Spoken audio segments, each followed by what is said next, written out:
Hello and welcome to this edition of Bayou Time. So very glad you are joining us. We have this ongoing situation with Seacor. We'd like to bring you some excerpts from Day 3 of the U.S. Coast Guard Marine Board of Investigation as they look into the Seacor power incident. We will now hear testimony from Lieutenant Junior Grade Brandon Critchfield. We eventually started getting some EPIRB alerts in our computer. Many of the EPIRBs we were able to determine they are non-distress pretty quick, but they started coming in and pretty rapidly.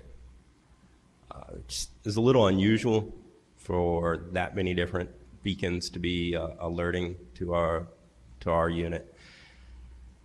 But again, like I said, we were able to determine non-distress pretty rapidly for most of them.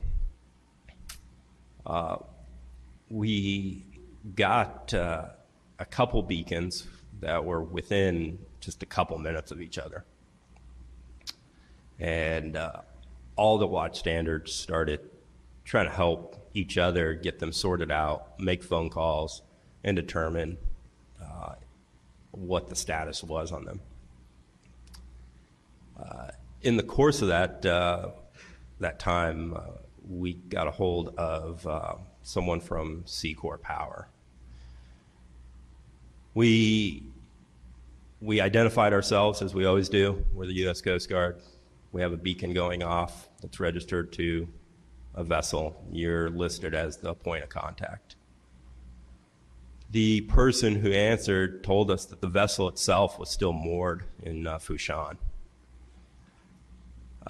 The watch standard that I was on watch with asked him, are you sure? And he guaranteed us that it was moored in Fushan, and they were probably just doing some sort of maintenance or something. It got bumped, and he would reach out to them, figure it out. That person assured us, like I said, the vessel was not underway, but we got his name, we got his number. We expressed to him that we would like to hear back, verify that the vessel was indeed moored. That particular beacon was, the first alert was unlocated.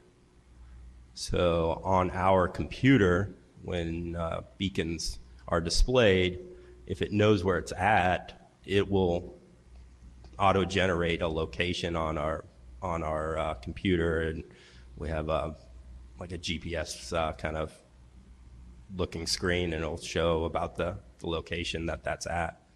I'd say it's about 30 minutes after we made the initial call to the contact for the EPIRB registration for Seacor. We got a call from another representative from Seacor themselves,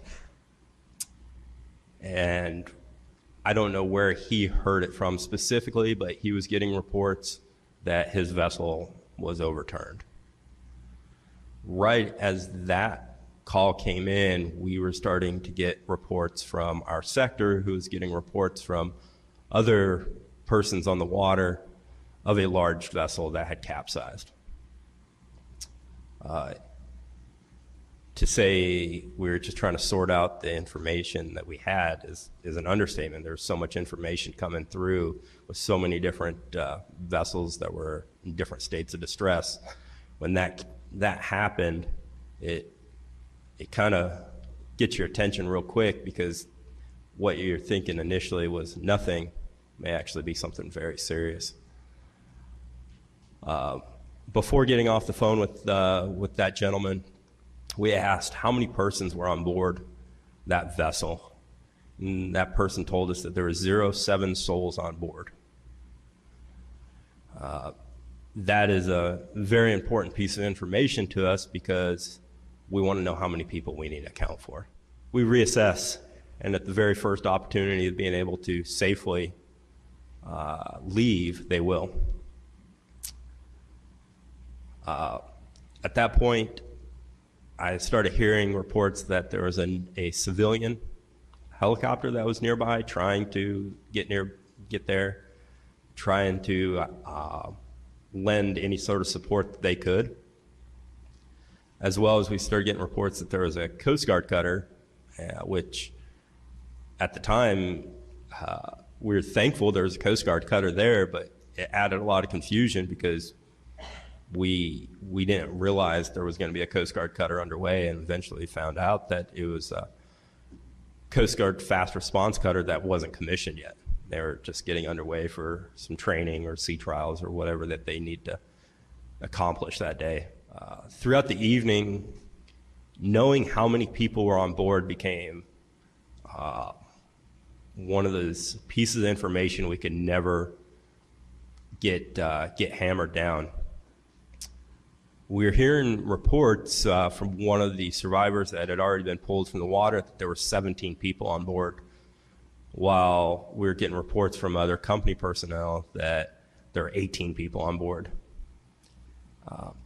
I don't think I ever heard the number 19 till the following morning, pretty early. So just knowing how many people or not knowing how many people we were looking for became extremely frustrating, because that's going to help us with accountability. And again, that was some excerpts from Day 3 of the Coast Guard. We are going to continue with more information from that Marine Board of Investigation when we return. Don't go anywhere. We'll be right back.